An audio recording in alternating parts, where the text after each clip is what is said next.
Hello movie lovers, welcome to our channel first day first talk. ఇప్పుడే బాలీవుడ్ నుంచి వచ్చిన తామా అనే సినిమా చూసి వచ్చాను. మన తెలుగులో కూడా డబ్ అయింది. ఈ సినిమా కోసం అప్పుడు కొన్ని పాయింట్లు జెన్యున్గా డిస్కస్ చేద్దాం. ఇంకా లేట్ చేయకుండా వీడియోలోకి వెళ్ళిపోదాం. ఇక సినిమాలోకి వెళ్ళిపోతే సినిమాలో ఫస్ట్ పాయింట్ ఏంటంటే మన హీరోయిన్ రష్మిక మందాన యాక్టింగ్ చాలా బాగుంది భయ్య. యాక్టింగ్ పరంగా తను ఎంత ఇవ్వాలో అంత ఇచ్చింది. బట్ ఈ బాలీవుడ్ వాళ్ళ గురించి తెలిసిందే కదా మనకి. ఇప్పుడు రష్మిక అనగానే మనకి ఏం గుర్తొస్తుంది? ఆవిడ చేసిన మంచి మంచి క్యూటెస్ట్ పర్ఫార్మెన్సెస్ చాలా ఉన్నాయి. చాలా మూవీస్లో చాలా మంచి మంచి రోల్స్ చేశారు. బట్ ఈ బాలీవుడ్ వాళ్ళు మాకు హీరోయిన్ ఎవరైనా పర్వాలేదు అన్నట్టుగా ఇంకా ఎక్స్పోజింగ్ మీదే ఉంటుంది తప్ప వాళ్ళ దృష్టి అంతానే ఇంకా ఈ స్క్రిప్ట్ మీద పెడదాం, ఇంకా ముందుకు తీసుకెళ్దాం, మంచిగానే క్యారెక్టరేషన్ ఉండదు.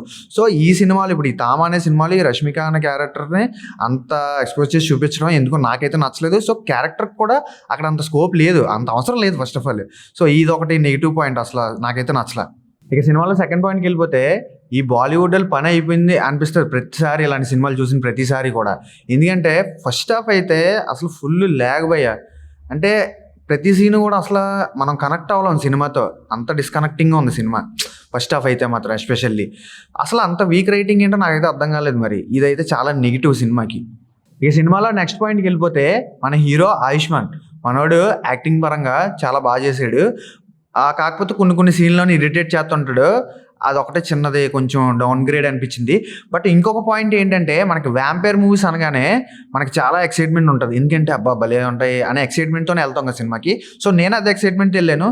బట్ అంత ఎక్సైట్మెంట్ అయితే క్రియేట్ చేయలేకపోయింది తామాని సినిమా. ఫర్ ఎగ్జాంపుల్ ఇప్పుడు మనకి ప్రీవియస్గా వచ్చిన సినిమాల్లో కొత్తలోక చాప్టర్ 1 అని చెప్పేసి ఒక సినిమా వచ్చింది.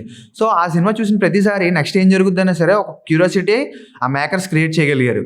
సో ఈ తామ్ అనే సినిమా మేకర్స్ ఆ క్యూరియాసిటీ క్రియేట్ చేయలేకపోయారు.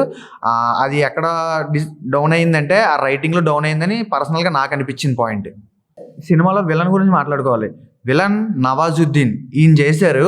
బట్ ఆయన పర్ఫార్మెన్స్ అయితే బాగుంది, కానీ ఆయన ఎందుకో బాగా యూజ్ చేసుకోలేదు డైరెక్టర్ అనే ఫీలింగ్ అయితే నాకు వచ్చింది. ఎందుకంటే నేను వచ్చిన ప్రతిసారి నేను ఒక విలన్లా ఫీల్ అవ్వలేకపోయాను.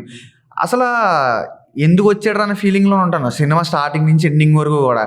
ఆ ఎండింగ్లోనన్నా ప్రాపర్గా ఆయన్ని బాగా చూపించాడురా అని. ఇప్పుడు విలన్ అంటే మనకి ఏమనిపిస్తుంది?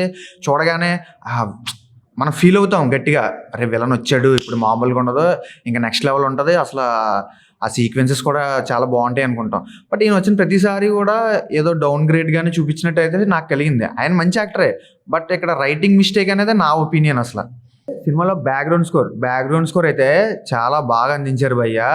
మన సచిన్ జిగర్ అనే ఇద్దరు ఈ సినిమాకి బ్యాక్గ్రౌండ్ స్కోర్ అందించారు.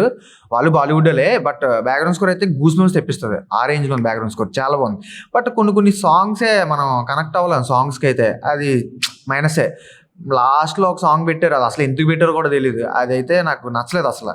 నెక్స్ట్ ఇంకొకటి ఏంటంటే క్లైమాక్స్ కూడా ఓకే, కన్విన్సింగ్గా ఉంది తప్ప ఓ పెద్ద ఎరగబొడి చేసింది అన్నట్టు ఏం లేదు. ఓకే, ఏదో అలా ఉంది అంతే.